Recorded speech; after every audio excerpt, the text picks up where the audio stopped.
جہاں روٹی مزدور کی تنخواہ سے مہنگی ہو جائے وہاں دو چیزیں سستی ہو جاتی ہیں، عورت کی عزت اور مرد کی غیرت۔ حکمران جب اپنی جان کی حفاظت کو ترجیح دینے لگے تو وہ ملک و قوم کی آبرو کی حفاظت کے قائل نہیں رہتے۔ اسلام تلوار کے زور سے پھیلا تھا یا نہیں، لیکن اسلام کے تحفظ کے لیے تلوار کو ضروری سمجھتا ہوں۔ جس قوم کے شاید بھی وظیفہ ہو رہا ہوں اس قوم کے لیے ذلت اور رسوائی ہے۔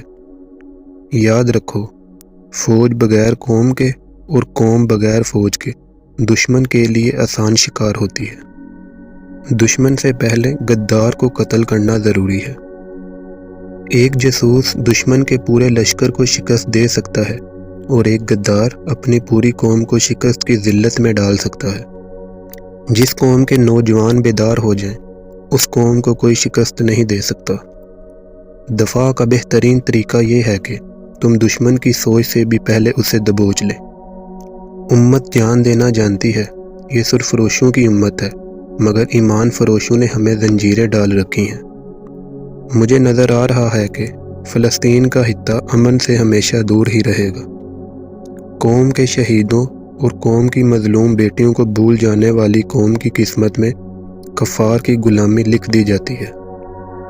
مجھے یہ نظر آ رہا ہے کہ دشمن ملت اسلامیہ میں غدار پیدا کرتا رہے گا، اور وہ دن آ جائے گا جب غداروں کی گردنیں مارنے والے دشمن کو بھی دوست کہنے لگیں گے۔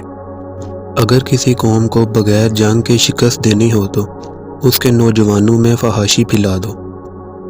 جہاں حکمران کے دماغ پر بادشاہت کا نشہ ہو وہاں سرحدیں سکڑ جاتی ہیں، اور تخت و تاج کی خاطر حکمران اپنے مذہب اور اپنی غیرت کو بھی ترک کر دیا کرتے ہیں۔ سلطنت اسلامیہ کی کوئی حد نہیں۔ تم نے جس روز اپنے آپ کو اور خدا کے اس عظیم مذہب اسلام کو سرحدوں میں پابند کر لیا، اس روز سے یوں سمجھو کہ تم اپنے ہی قید خانے میں قید ہو جاؤ گے، پھر تمہاری سرحدیں سکڑنے لگیں گی۔ باوقار قوم کی طرح زندہ رہنا چاہتے ہیں تو اپنی روایات کو نہ بھولو۔ غداری کی سزا اسے دی جاتی ہے جو ملک اور قوم کی جڑیں کاٹے اور دین کے دشمنوں کے ہاتھ مضبوط کرے۔ خواہ حکمران خود ہی اس کا مجرم ہو، وہ غدار ہے اور سزا کا مستحق ہے۔ دو قسم کی لعنتوں سے بچو، مایوسی اور ذہنی عیاشی۔ انسان پہلے مایوس ہوتا ہے، پھر ذہنی عیاشی کے ذریعے راہ فرار اختیار کرتا ہے۔ قوم کا ہر فرد اپنی جگہ بادشاہ ہوتا ہے۔ کسی بھی شخص کو قومی وقار سے محروم نہ کرو۔